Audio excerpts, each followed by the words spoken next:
si l'on prenait le problème du changement climatique par la racine? C'est ce qu'a décidé Arvalis en développant un système de mesure au champ qui permet d'accéder, de manière non destructive et récurrente, au cœur du système racinaire des productions végétales. Son nom, le mini-rhizotron. Pour mettre en place un mini-rhizotron, il faut un champ, une ingénieure en R&D, une chaise, ce n'est pas pour ça la chaise, une valise, un scanner rotatif avec un écran de contrôle, une tige de guidage, un tube d'expérimentation, un assistant pour enfouir le tube, une protection pour masquer la lumière qui entre dans le tube, un bouchon pour éviter les inondations dans le tube et une perche pour bien nettoyer le dispositif. Mais pourquoi est-ce si important de connaître le système racinaire? Le système racinaire, il est en contact du sol.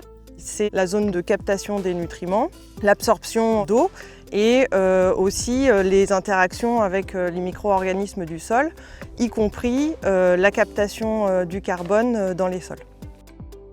Et maintenant, voyons comment cela fonctionne sur le terrain. Les mini-rhizotrons sont un système de mesure au champ qui nous permettent d'accéder à des variables en profondeur de manière non destructive, donc on peut revenir plusieurs fois d'affilée. Ça va nous permettre aussi de caractériser les variétés et notamment dans le cadre du projet européen Route Touraize, on cherche à caractériser des systèmes de développement racinaire innovants pour avoir des plantes plus résilientes. On enfonce des tubes transparents dans le sol, donc ce sont des tubes de 2 mètres qu'on va enfoncer le plus profondément dans le sol. Si y a à peu près 70 cm qui restent à l'extérieur, ça veut dire qu'on va mesurer en profondeur de sol à peu près 1 mètre de racine. Sur ces tubes, en fait, on vient mettre un système de protection pour bien les isoler et puis éviter les écarts de température entre le sol et l'extérieur. Ensuite, on vient insérer ce scanner rotatif à l'intérieur du tube. Il va imager ce qu'il y a du coup à l'extérieur du tube. Donc quand la plante elle pousse, les racines vont venir toucher le tube et puis continuer comme ça en profondeur.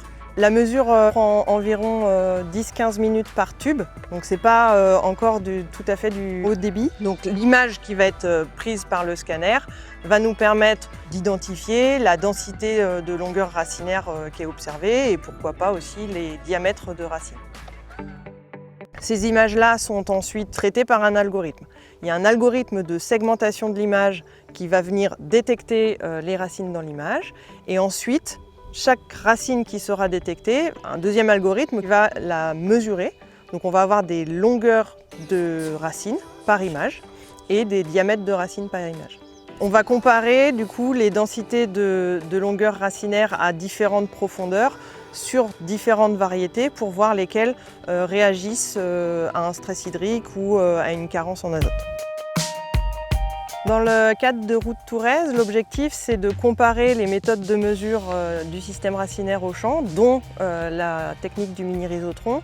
Et donc pour ça, on a comparé 4 variétés avec plusieurs répétitions et on a mis 3 tubes dans chacune des micro-parcelles pour pouvoir comparer aussi la variabilité de ce type de mesure.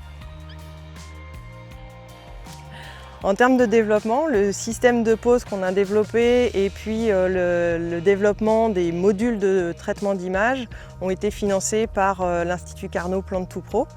Et ensuite, on applique la méthode du mini-rhizotron dans différents projets sur différentes thématiques, comparaison de variétés de blé dur, biostimulants sur maïs, ou dans le cadre de Route Touraize notamment sur la résilience du système racinaire.